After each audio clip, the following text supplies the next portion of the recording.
हम मुन्नी झा आइ एकटा बहुत सुंदर उपनयन के गीत सुना रहल छी।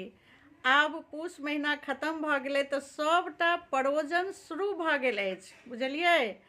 और मूड़न, उपनयन, विवाह, शगुन, जनउ सबटा परोजन शुरू भऽ गेल अछि। तऽ हम आब सबटा परोजन गीत सुनायब अहाँ सबके।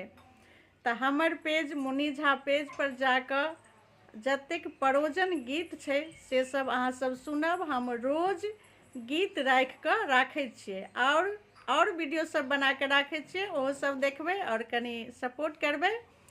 और सुनू, ई उपनयन के गीत नीक लागत तऽ कनी कमेंट, लाइक, शेयर, फॉलो जरूर कऽ लेब। तऽ सुनियो ई उपनयन के गीत।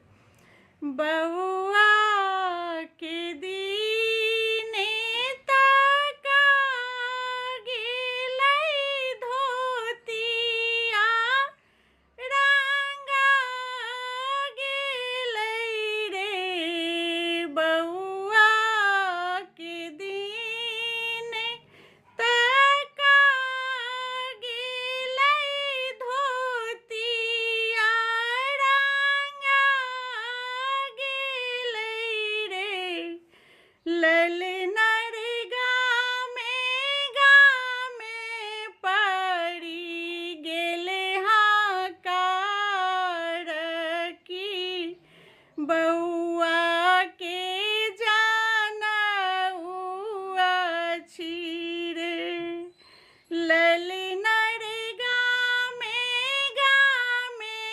पड़ी गेले हाकार की, बउआ के जानऊ अछि रे।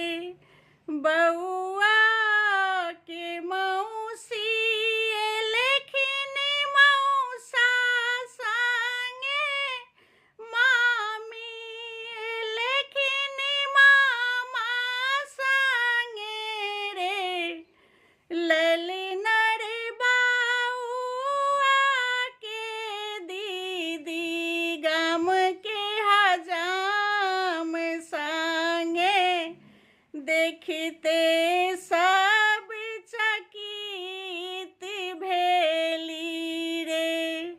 ललना रे बाउआ के दीदी गाम के हजाम संगे, देखते सब चकित भेली रे। बउआ के दीने ताका गेलै धोतिया, रंगा गेलै रे। ललना रे गामे पड़ी गेले हाकार की, बउआ के जानऊ अछि रे। ललना रे गामे पड़ी गेले हाकार की, बउआ के जानऊ अछि रे। जय मिथिला। नीक लागत तऽ कमेंट, लाइक, शेयर, फॉलो जरूर कऽ लेब।